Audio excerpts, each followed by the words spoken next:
Today's episode is a rebroadcast from an episode of the Annex podcast, a sociology podcast created by three sociologists, Joe Cohen at Queens College, Leslie Hinkson at Georgetown University, and Gabriel Rossman at UCLA. This episode is hosted by Joe Cohen and me as a guest host.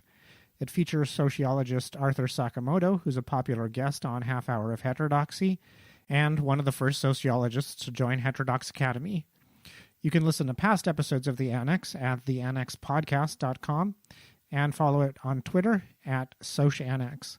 That's SOCANNEX.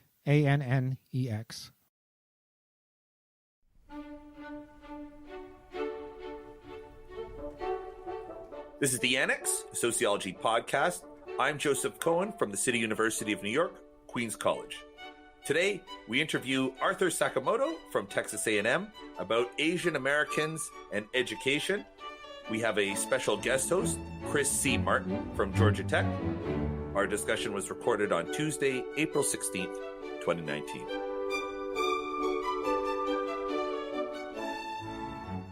All right, before we begin, let's start with some introductions. First, we have Chris C. Martin from Georgia Tech, who's co-hosting today. Chris, you study well-being and happiness? That's correct. I've dabbled in a number of areas, but I think of that as my primary area. I'm in the sociology of mental health. From a sociologist perspective, that's where I fall, the sociology of mental health. But I did my PhD at Emory. Corey Keyes was my advisor. He's one of the few sociologists who studies positive functioning, kind of in the tradition of Marie Jahoda. I think I'm pronouncing her name right, who studied health as not just being the absence of negativity, but also the presence of positive functioning. So in that tradition, I'm in the social mental health. I also studied psychology before coming into sociology, so I did a master's in psychology first. Cool. Got anything on tap that you want to tell us about? Any projects you're working on that are interesting? As far as happiness and well-being goes, actually, no. I've got a paper that might be out pretty soon that's interesting it's about politics and attitudes towards Ebola policy that might be coming out in the Journal of Social and Political Psychology. And it's about the variation between highly educated Democrats and highly educated Republicans. And there's another paper that may or may not be accepted, so I won't say where. All right. It's about, it's actually topical. It's about how Asians and whites interpret answers about working hours mismatched differently. It turns out when you ask people if they want to spend more time at work or less time at work, Asians and whites seem to interpret that question differently. Oh, wow. That's nice. Well, I hope you'll drop us a line when that finally comes out. 'Cause it sounds like, well, and also before we move on, I just want to say, Chris hosts the Heterodox Academy's podcast, a half hour of heterodoxy. Do you want to just give a quick plug for the show? Sure. So it's a show, like you get from the title. It's 30 minutes per episode, 2 episodes per month. We interview academics throughout the social sciences, as well as people who work for nonprofit organizations and other types of organizations that try to build a healthy discourse between people of different religions or different ideologies. And when I interview academics, often the topic is not about discourse per se, but it's about some really interesting recent research in the social sciences that touches on some politically sensitive issue that either brings some light to why people misunderstand each other, or whether even the ideas of whether the concepts of liberalism and conservatism are actually more complicated than we think. Nice. It's a half hour of heterodoxy. I think of it as a smarter and better put together version of this show. So flattery will get you nowhere. And now let's our guest, Arthur Sakamoto from Texas A&M. He's a demographer who specializes in economic sociology, inequality, race, and much more. He has a huge number of publications to his credit. Do you want to just give us sort of a characterization of your body of work, Art, before we delve into these particular pieces? Yes. First of all, thank you for having me on your show. But in terms of my work, I do, exactly as you said, a lot of the demography relating to inequality and stratification. And so race and ethnic differentials are part of that. But I also have done a lot of work on institutions and labor market inequalities that differentiate workers and others within racial groups. And so I guess my background's a little bit different from a lot of people in sociology who just only specialize in studying race and ethnicity, and they don't really have a very good understanding of sort of the broader inequality and stratification system. So I kind of do both of those areas, which gives me, more of a perspective on, well, what is the role of race per se? So today we're going to talk about Asian Americans and education. Art has some pretty strongly worded and forceful criticisms that I'm looking forward to getting in today. the table, though, I mean, Asian Americans in education, it's a huge issue right now. Obviously, there's the Harvard lawsuit. Mm-hmm. And recently here in New York City's magnet high schools made news by only admitting something like 7 African American students. And that news item has been used to push for calls to stop using standardized tests for admission and start doing something like Texas has done in its college admission system, where they just take the best students from each feeder school. And that has caused a lot of uproar. And a lot of that uproar has come from the Asian American community, who is very well represented in those schools and stands to lose a lot of those seats if these reforms go through. So there's a lot of controversy. There's a lot of, pretty heavy questions, both scientific and political. And so I'm really grateful to have you here to chat with us. Well, thank you. So maybe before we start, so today we're going to talk about two critical pieces. One of Jennifer Lee and Min Zhu's The Asian American Achievement Paradox, published with Russell Sage. And the second is a critique of Omar Lazardo's ASR piece, Improving Cultural Analysis.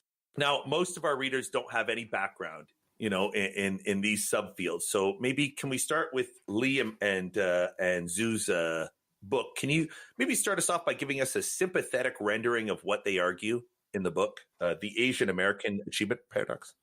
Well, to be frank, there's a lot of the book that I find kind of hard to simplify because, to be frank, some of the argumentation seems a little bit unclear. And but the basic issue that they're promoting is the idea that Asians are a selective group, that they aren't representative or random, that they're the elites from Asian societies. And so, I mean, again, they're not that clear, but it seems to be the implication that these are extremely talented people and that there are not sort of your average Chinese or your average Vietnamese or your average Japanese or what have you. And it's just that because you're picking out the best and the brightest of the brain drain or whatever, it's not unusual that they would be have offspring that are so successful. And so, again, the argument isn't that clear, but sort of the implicit background kind of elephant in the room here is that it's not really cultural values. It's not something about what they do. It's that they are really exceptionally privileged and selective people. And it's not about Asian culture per se. It's not about anything that is cultural, or they don't have higher values necessarily. And it's certainly not sort of associated with sort of ethnic cultures. I mean, and that they sort of try to say by calling it a quote, class specific selective migration stream. So that's the main kind of perspective they have. And then they have more sort of detailed sort of discussion about how there's supposedly a positive stereotype. And so it's sort of this self-fulfilling prophecy that because they have this positive background, teachers sort of expect that. And because the children have these expectations put upon them by their teachers, in fact, they do excel. And it's sort of the positive stereotype that's self-reinforcing.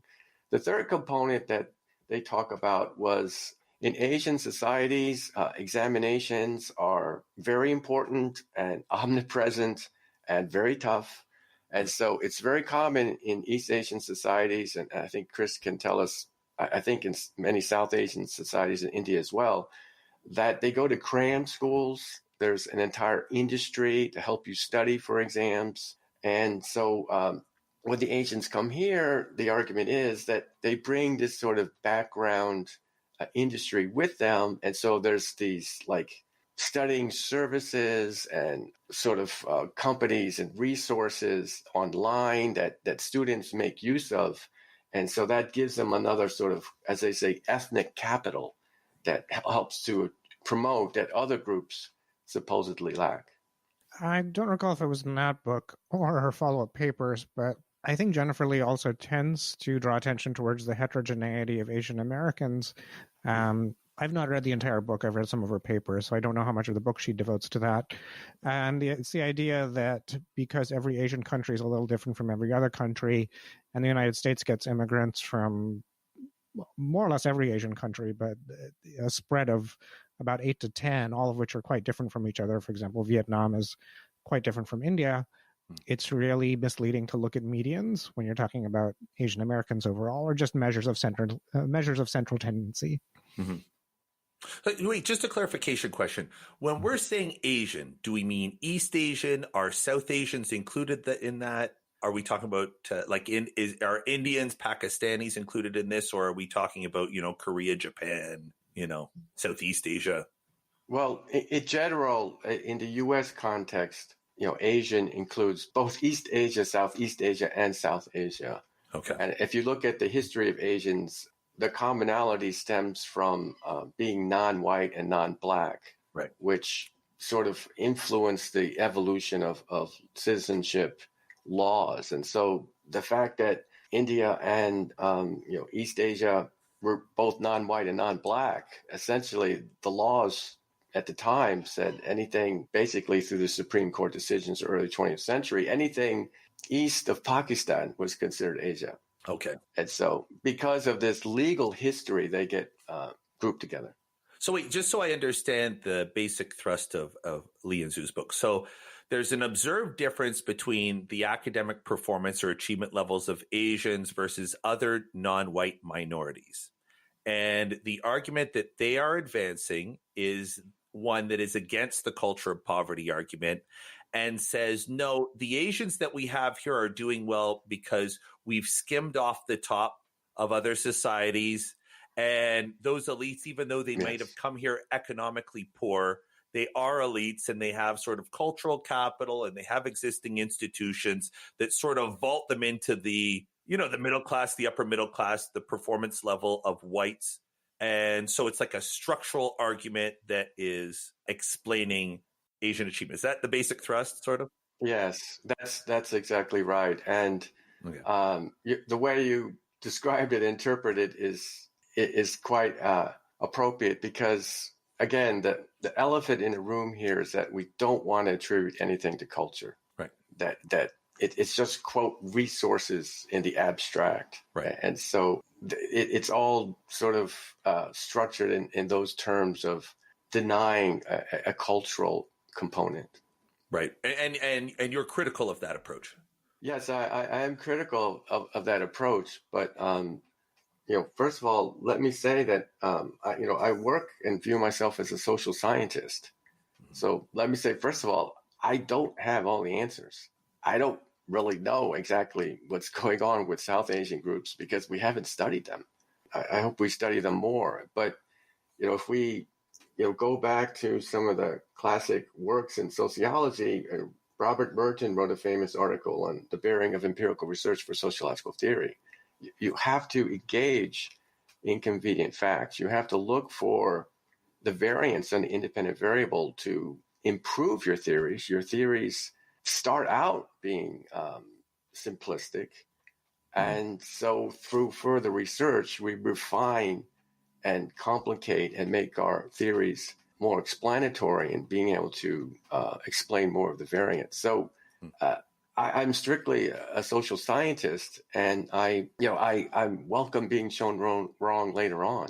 The point is not, what book wins more awards. The point is what do we know as social scientists?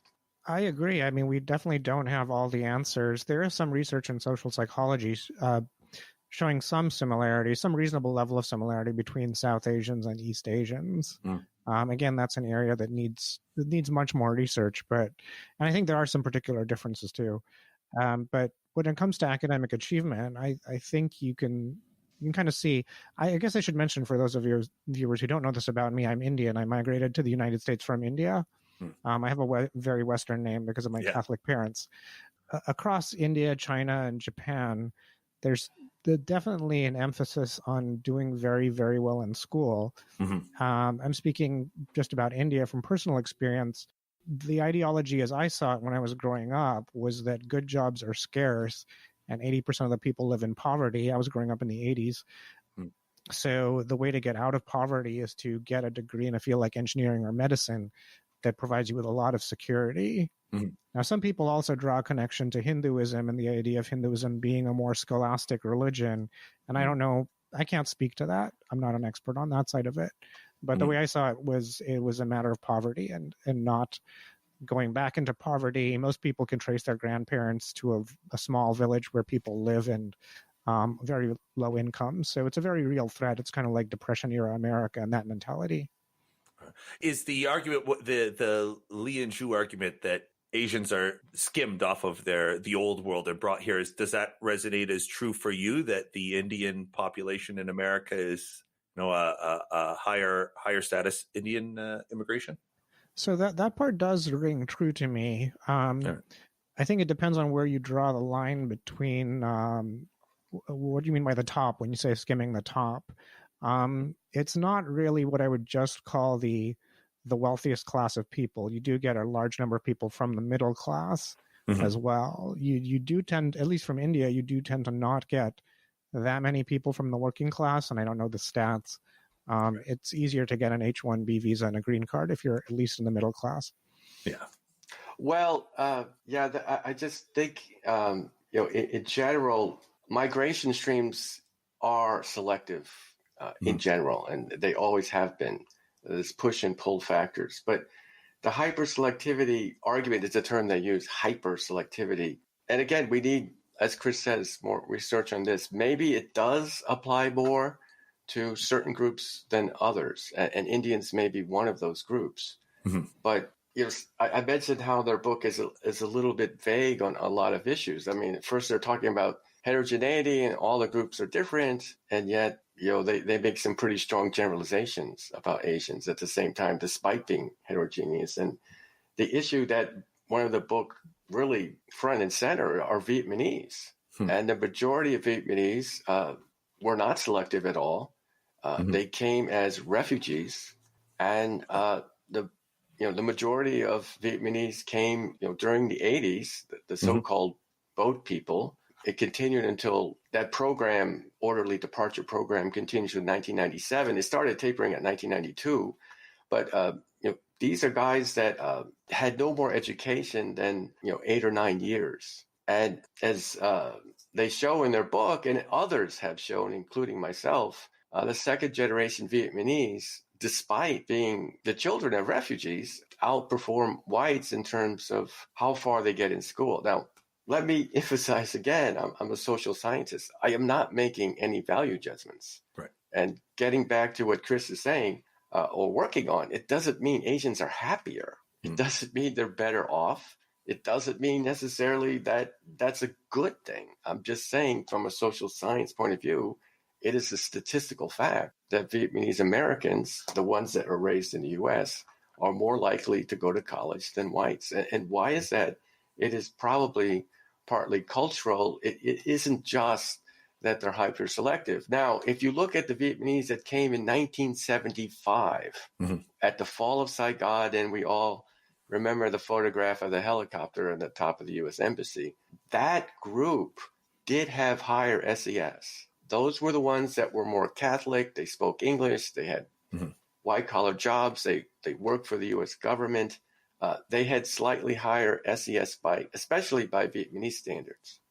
And if you look at their children, it is true that they do a little better than the second wave of Vietnamese, who are the so-called boat people, who came from rural areas where farmers and fishermen did not speak any English, had little education, were not white-collar. So class does matter.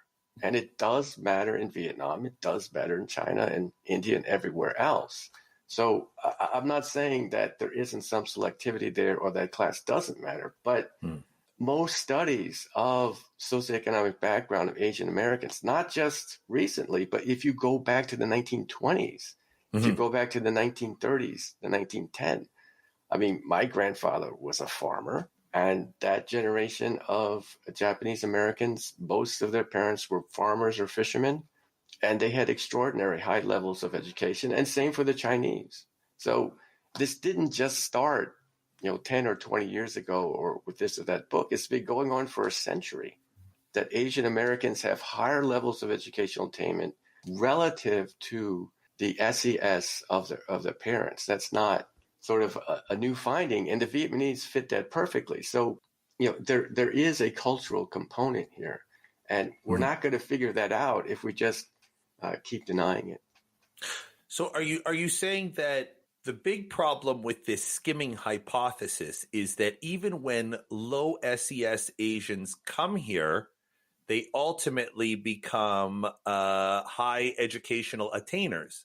And so that's the weakness of that argument. Yes. And ironically, Joe and Lee say the same thing. I mean, they can't even see the own contradictions in their own book. They specifically say that Vietnamese are low income and working class, quote, Chinese still do well.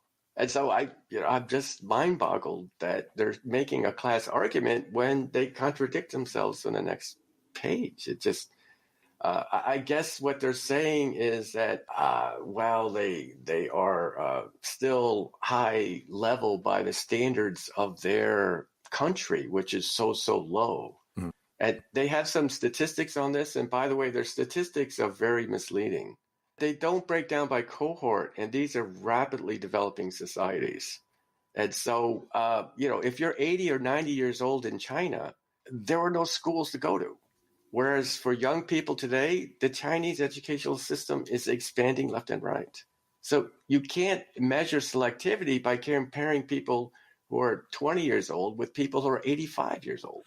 Okay, that makes sense. And that's why, any serious demographer, when we talk about educational attainment, we break it down by cohort. I mean, my own mother, even in America, which has had the strongest educational system for a long time, she grew up in the Depression. She had to drop out of high school to work in a bakery. That was not uncommon during the Great Depression. But you can't compare that system with what we have now. So their statistics don't break down by cohort. And also, most of these people they get schooling in the U.S. You could say, well, they have PhDs. Well, they didn't have it when they left China. That's how they got here. And so they came over really just average middle-class people and availed themselves of the educational opportunity in the U.S. They aren't PhDs from China. They are middle-class people who came here and then got their education here. It's not a reflection of stratification in China. And lastly, let me say, the whole argument is obscure. I mean, selection of what? Is it your bank account? Is it how many houses you have? Is it your IQ? They don't specify what that hyperselectivity is. And the reason why that's relevant is it is well known that in China, you have a household registration. I was teaching in Shanghai last summer. People who work in Shanghai are not allowed to live in Shanghai. It's called a household registration system. You cannot send your children to a school in Shanghai. So the workers would come in and then they would leave. It's easier to get a green card in the United States than it is for a Chinese citizen in China to get a green card in Shanghai or Beijing because the restrictions are so hard. So it's not like they're all competing with each other. Quite to the contrary, the Foucault system in China is highly segmented. And we see that a lot depends on what schools you go to. And you just can't switch schools because that is part of your household registration. So people who go through this system, they start studying at cramped schools when they're 6, 7, 8 years old. This is a school system with extraordinary horizontal characteristics. If you are from the University of Tokyo in Japan, your life is set. You have the best pick of the marriage market. You're on track to be a CEO of a major corporation, and probably you could be a member of Congress. But if you come here, who cares about the University of Tokyo? You've been studying since you were 6 years old, 8 hours a day, after coming home from school. And you're going to throw that all away to come to Houston to open up a ramen shop? I mean, it doesn't make any sense. Yeah, there's also the issue of measuring cultural values, and I think you get into that in the paper where you comment on Omar Lizardo. Sometimes Asians are using other Asians as a reference, so when they say their academic aspirations are modest, it's because they mean relative to other Asians. Yeah. Can we make sense of these aspiration things? Like, they're so subjective and feel like the answers would be so culturally filtered. Are they even useful, these types of questions? Well, if you ask them, well, I mean, that is an important question. And, we do have to think about response bias and, social desirability bias and how groups perceive these. And, Chris knows more about this than I do. But let me say, for some of the work that I've done and know of, low-income African Americans, what they say in surveys is exaggerated in terms of their incomes. Because if you go and get their W-2 forms that their employers by law are required to file, they are exaggerating how much money they make for the folks that don't have a high school degree. So there's some social desirability bias. In the old days, you could look up who's voting. The rate at which African Americans said they voted is exaggerated, or the rate at which they said they were registered to vote. You could go back to those counties and look up those names. I mean, a researcher did this and found that more than whites, they were more likely to say that they were voting and that they were registered to vote, when in fact that wasn't the case. And so we do have to worry about this. In the case of Asians, one way to be more, perhaps reduce the bias, is say, what educational level do you expect to complete? Instead of saying you do very much or somewhat or not so much, you could say specifically. And when you do that, you find consistently that Asians, like 40% of them at least, say in high school that they aspire to complete, it is their plan to go to college and go to graduate school. 40% is much higher than any other group. I mean, I don't know where Lizardo gets his data. I mean, it's every study finds that. So it's just like he's making stuff up. There's one study that's based on a focus group of 8 people. And the researcher, Grace Cow, just thinks, well, how come you guys don't? I mean, it's just her subjective assessment of 8 people and Lizardo generalizes that. It's a complete misrepresentation of the field.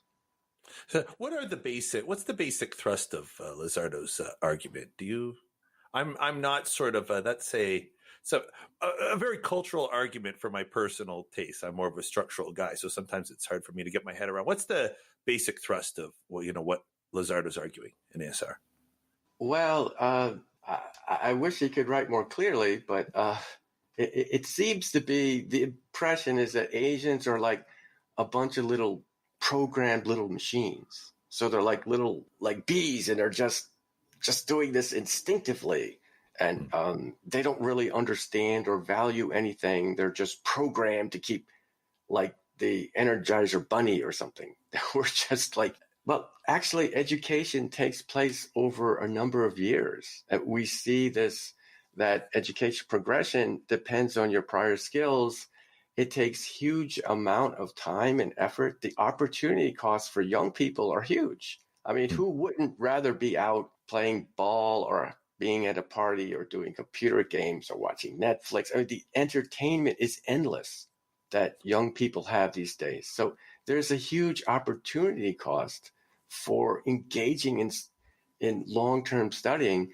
But that's exactly, as your colleague Amy Shin and Yuxie has shown, is what helps Asians to go to college is simply that they're more persistent in their studying. And again, I'm not making any value judgment. That's just in the data. So Lizardo's paper is about declarative and non-declarative aspects of culture. The focus of the paper isn't Asian Americans per se, but there's a section of the paper on Asian Americans where he argues that sociologists haphazardly pull both declarative and non-declarative aspects of culture together, kind of haphazardly, to explain Asian American success. And I feel like the argument he makes there is not very strong, because he's also criticizing the idea that there is a cultural argument to be made. and it's unclear what explanation Lizardo thinks we should use. In my view, his biggest mistake is that he says you can't use Confucianism to explain educational values in Asia because it's only found in one part of Asia. But as long as the other regions have a similar enough ideology or religion, that is a valid explanation. Yes. And that gets to the cultural part. What is the mechanism? I'm also, not a cultural determinist. Culture always takes place in the context of a structure of opportunities, a segmented labor market queuing, minimum wages, unemployment. All of these are factors. But in terms of the competition to get ahead, unless you have a very strict, caste system or Jim Crow system, people are still competing. And that's when the cultural factors play a role. And the commonality, I think, is really the family. And so, Confucianism promotes the family, but, it's not the other issues that Confucian is concerned with, but the strength of the family. We see that when children have two parents that are heavily invested in their children's attainment, and they're not invested so much in, are you going to be happy? What we're focused on, are you going to be successful? And when they make those kinds of investments, I think that's the commonality that we see between South and East Asians. And the other interesting thing, and Chris again knows more about this, is that there's an interface between sociology and psychology. One thing that these cultures practice is, I know this sounds simplistic, but there's just co-sleeping between mom and the kids. And what happens is Asian families accept codependency. Dependency is normal in Asian cultures, whereas in America, particularly middle class and upper middle class people, the obsession is with individualism. They try to have the little baby feed himself or herself and walk around and be independent and sleep in your own crib at 2 weeks. Asians find that totally weird. You don't force your kid to sleep in a crib. You sleep as a family. And what that happens is it breaks down the individual borders between mom and the child. And the child is much more dependent on her mother's view of her her self-concept is dependent on what her mother says. And so the transmission of the parent's desires to the child is much stronger than it is among white middle-class people. It's if you slap me, I'm going to call the police and they're going to come pick you up for, child battery.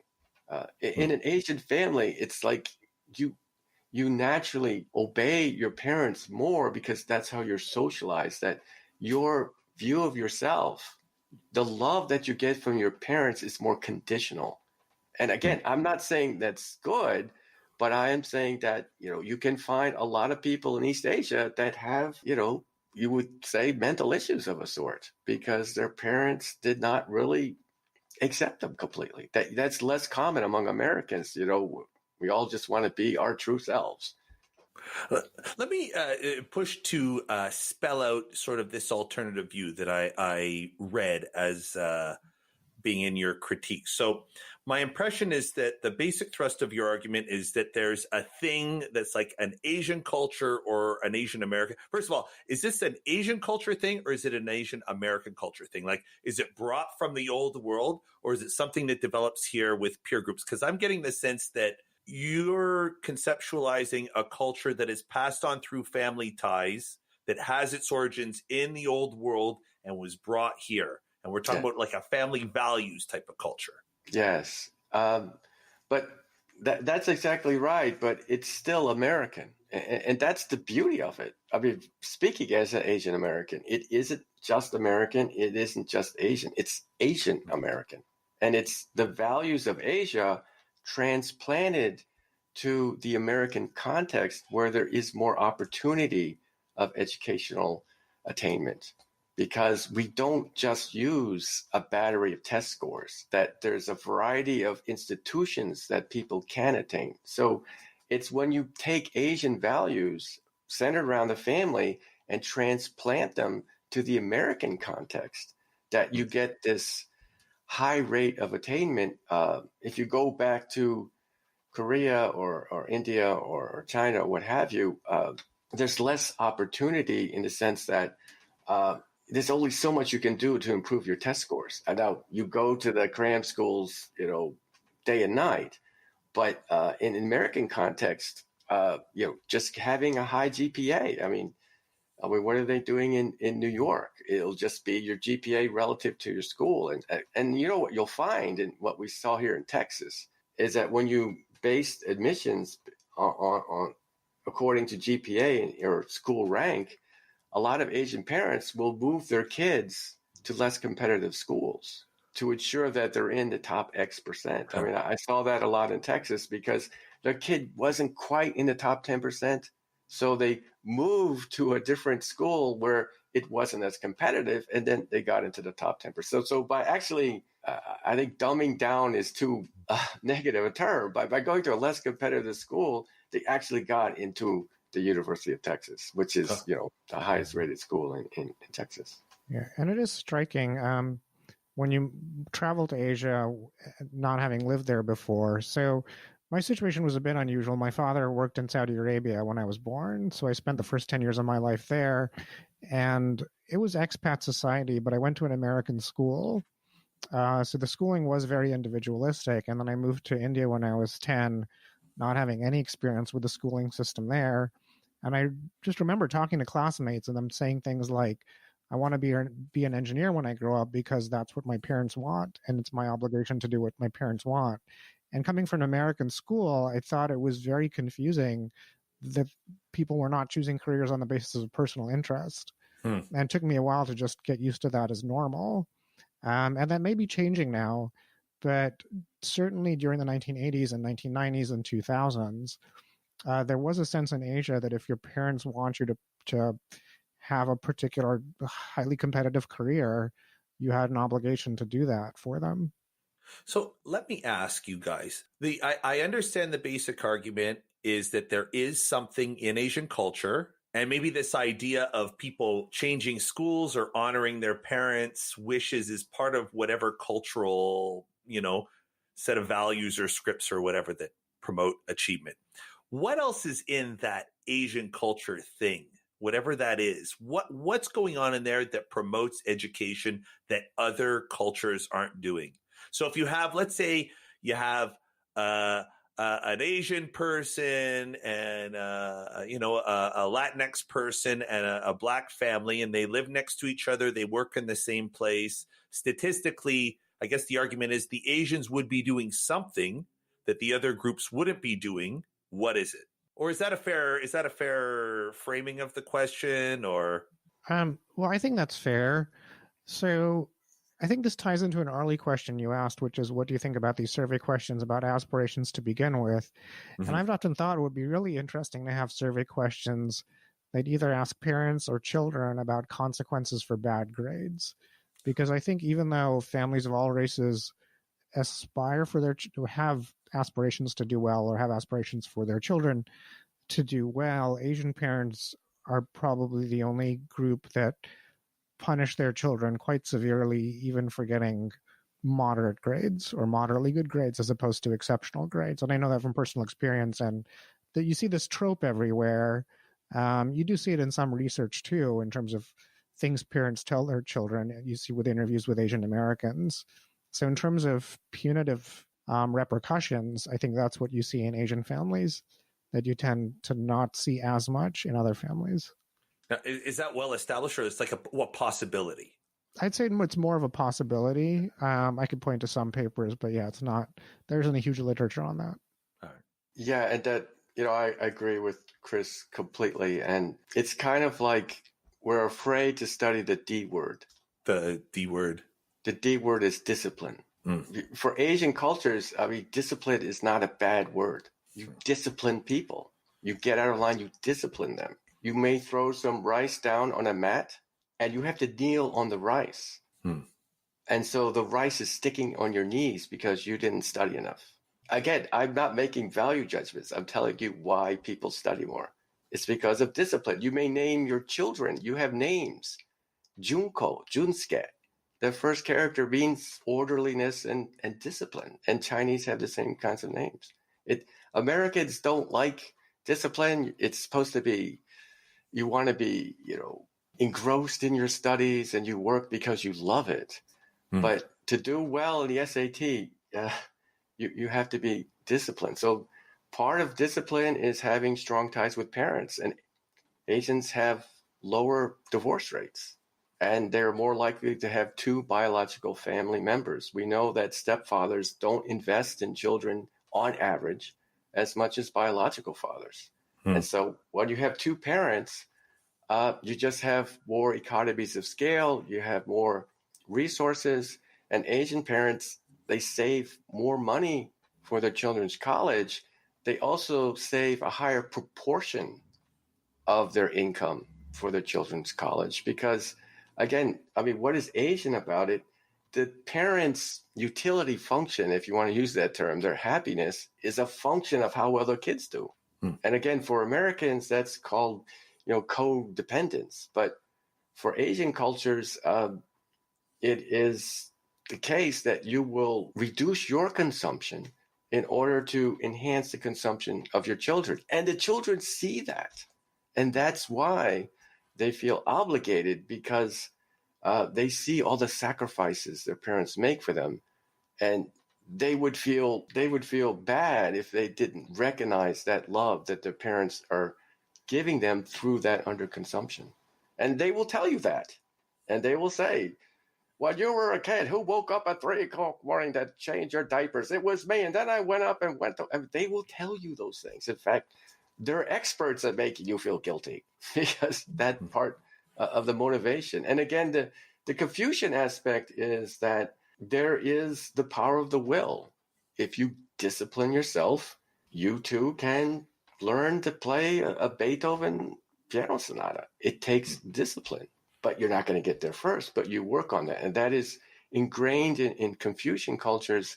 I can't speak to South Asian cultures, but the family is certainly the sort of intermediate or proximate determinant in terms of how well children do.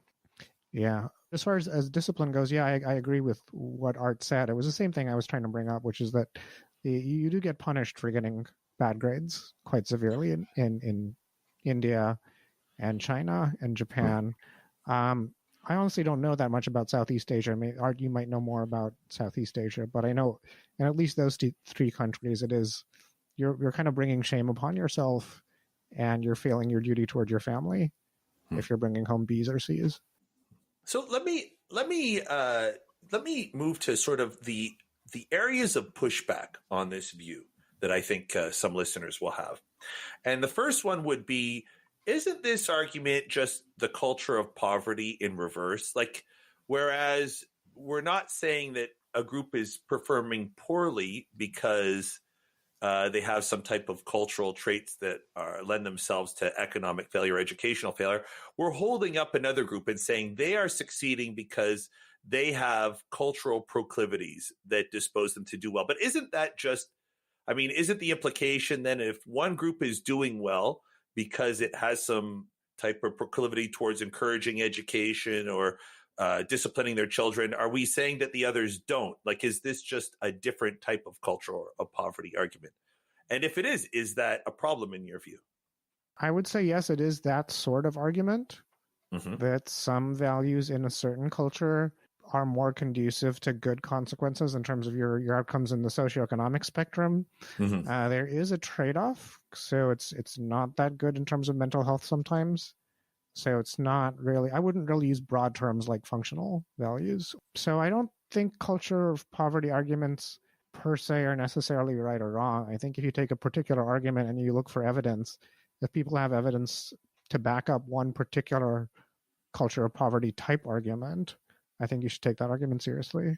Yeah, I agree with Chris on that. And let me just first say that we would understand these better if we were willing and open to studying it. But the culture of poverty, and again, this is explicitly denounced in the So and Lee book, it's so politicized that it's really become kind of taboo to cite anything about Moynihan or family as being important. And so just as a social scientist, I think we have to go there. And as an aside, there was this big debate over Mark Rigneris's paper published in 2012, which published correlations about children raised by parents who had same-sex homosexual relationships, and the correlations were negative in a lot of dimensions.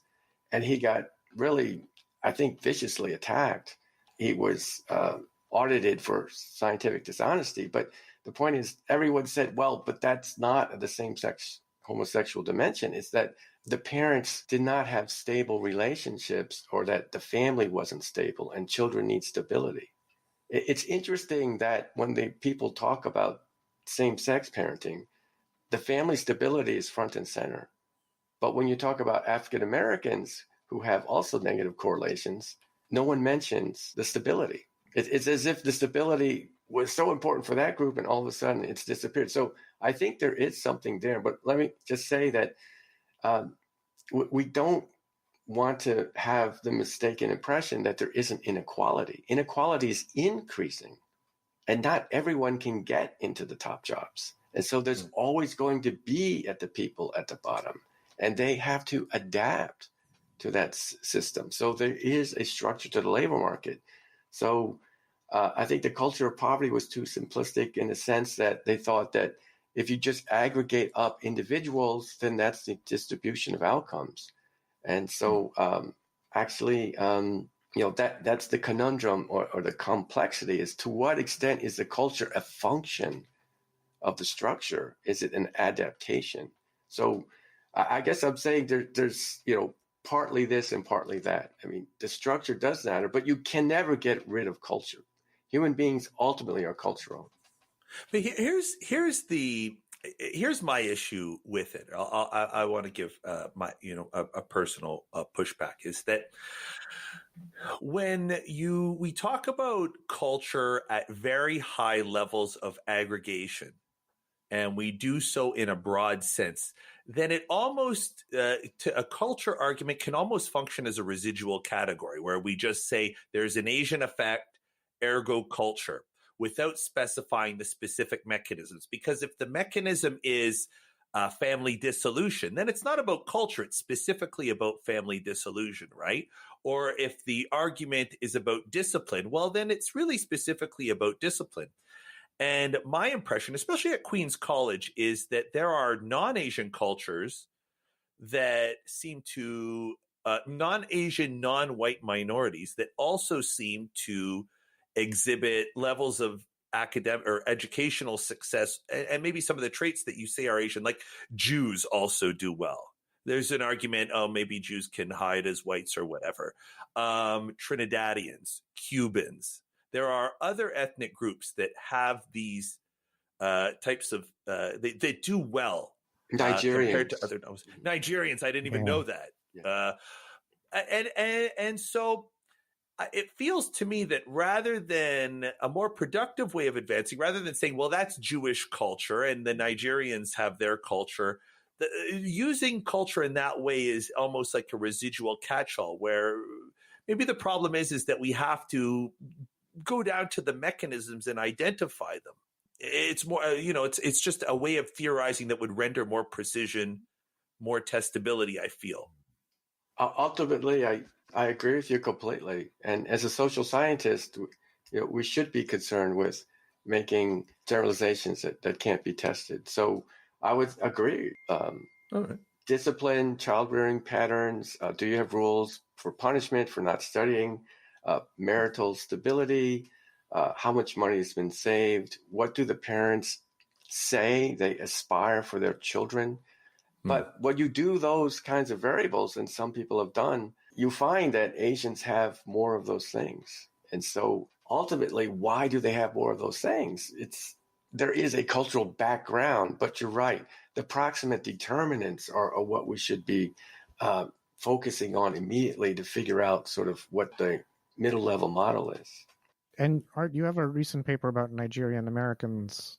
Maybe you want to talk about that? Yeah, please do. Well, the sample size is still not big enough, but in general they do as well as Asians.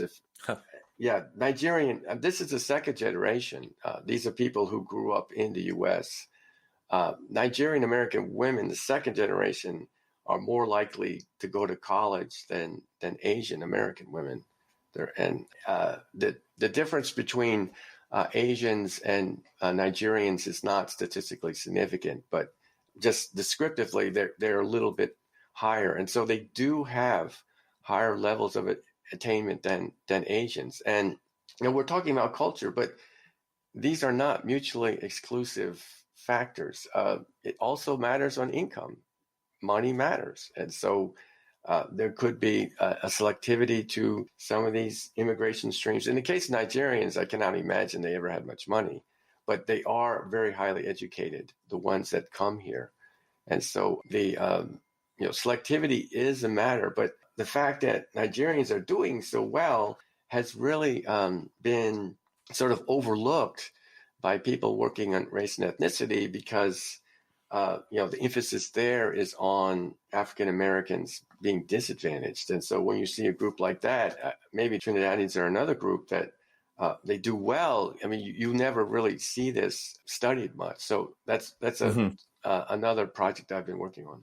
I guess part of the problem is, we just don't have a lot of, I guess there's more research to be done in a way. There is, but it has to be done in a more scientific manner. And that is looking at all of the evidence and all of the relevant evidence to address some theory. And what we have is a lot of people focusing on the usual topics just because it fits the narrative. And so I've submitted this paper to conferences and it's been rejected. I mean, why would you want to read a paper? I mean, they don't want to see that. And similarly, I've submitted papers on Japanese Americans. I mean, who cares about Japanese Americans? And so if you don't fit and the narrative and look at some of the textbooks, I mean, they say things that are false. I mean, it is not true that the poverty rate among Cambodians and Laotians is 61%. I mean, that's what Matt Desmond says in his famous textbook, and he's an endowed chair at Princeton. I mean, it seems to have a lot of play. And so when you tell them what the real statistics are, you're at a disadvantage. And so, the field has progressed to the point where, it's losing its scientific objectivity when, there's so much emphasis on popularity and what people want to hear. And that's why I like, Chris's group so much, the Heterogeneity Academy, because they self-consciously try to look at alternative views because you'll learn something from that you have overlooked, like Nigerians, like Trinidadians. And, that's exactly, the original argument of John Stuart Mill, as Chris can tell you. I think hopefulness about upward mobility is also a factor that varies. And I think that can be, even though it's not sufficient, it is necessary. And Asian values, I think, might be particular to Asians in some respects when it comes to things like filial piety. But I think even Nigerian Americans, like Asian Americans, have quite a lot of hope when it comes to upward mobility. They think it's a reasonable thing to expect. So I think one thing that varies is because of, I think, African American culture and Latin American culture too, because of Latin Americans who live in Latin America. There tends to be more of a sense of doom and less of a sense of hopefulness because of persistent inequality. And there's some research by Carol Graham on Latin Americans showing that because African countries have been stabilizing and doing better economically, even though you can take Latin American countries and African countries with approximately the same level of poverty, but you can find in African countries that parents are much more hopeful about their children, whereas in Latin America, they're not. And I think to some degree you see that in the United States, where African Americans, because of their history of Jim Crow legislation, and discrimination until well into the 1960s and beyond in some respects, are less hopeful, whereas Asians who've had the opportunity to enter America on the basis of good grades at a university in India, for example, are hopeful. And so two people can live in the same country but have very different attitudes towards mobility. The only problem is, first of all, I'm not an expert in any of this, education or race. So everything that I have to say is based on, my personal observation at Queens College, where it's quite a diverse school. But I am sampling on the dependent variable. And it seems to me like across all communities of those who ultimately make it to university, and so I'm sampling on the dependent variable again, like the desire and the value of education is there, the ambition is there. And I can't help but shake the feeling that the race differentials that we see are probably rooted in much narrower specific, either strategies or resources or something, and that we're dealing with residual categories here. I just like the mainstream view is hard for me to shake because I do understand there's a logic to it. But I do agree that it's not productive for us to ignore performance differentials. I think it's just very important that we not attribute it to something within like the basic essence of the group or something undefined, as I think these arguments are fine as long as they're not endpoints, as long as they're just sort of setting the table for further analyses to find the precise mechanisms of these inequalities. That's my opinion. Well, I mean, if we want to talk about race in America, the emphasis is on group differentials. But I agree with you that, most of the variance is within group. Yeah.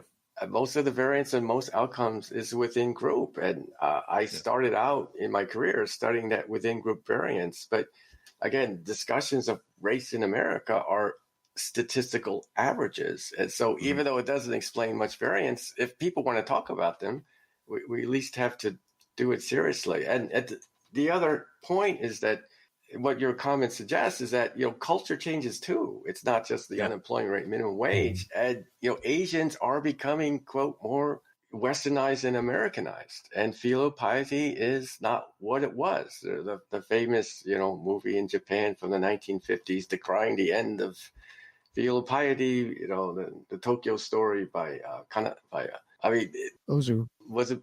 And they're changing too. And so the thing about my father's generation is that his father was from the 19th century Japan. I mean, those guys are close to being feudal.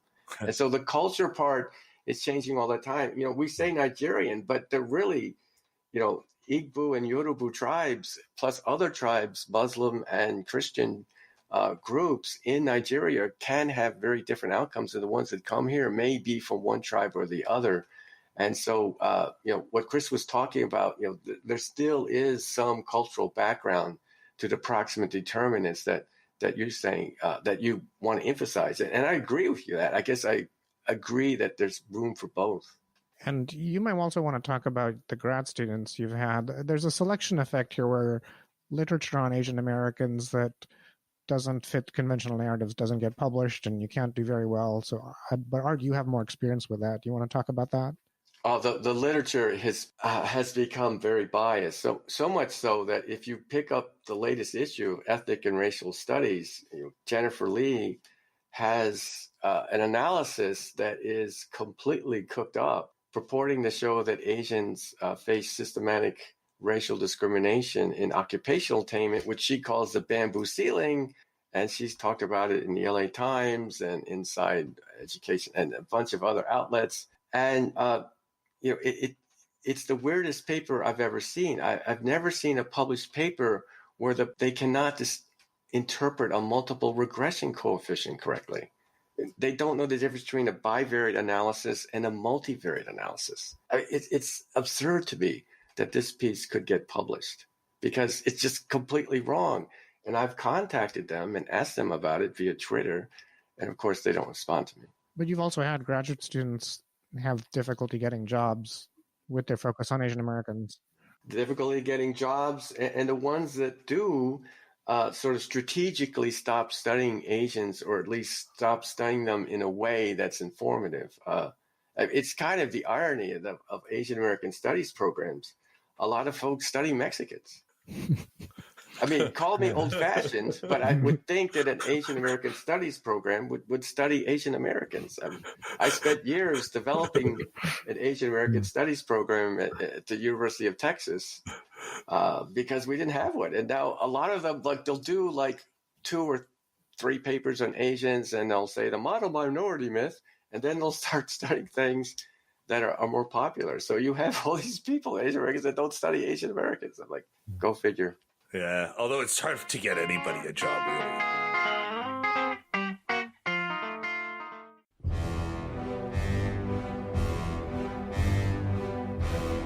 You've been listening to The Annex, a sociology podcast.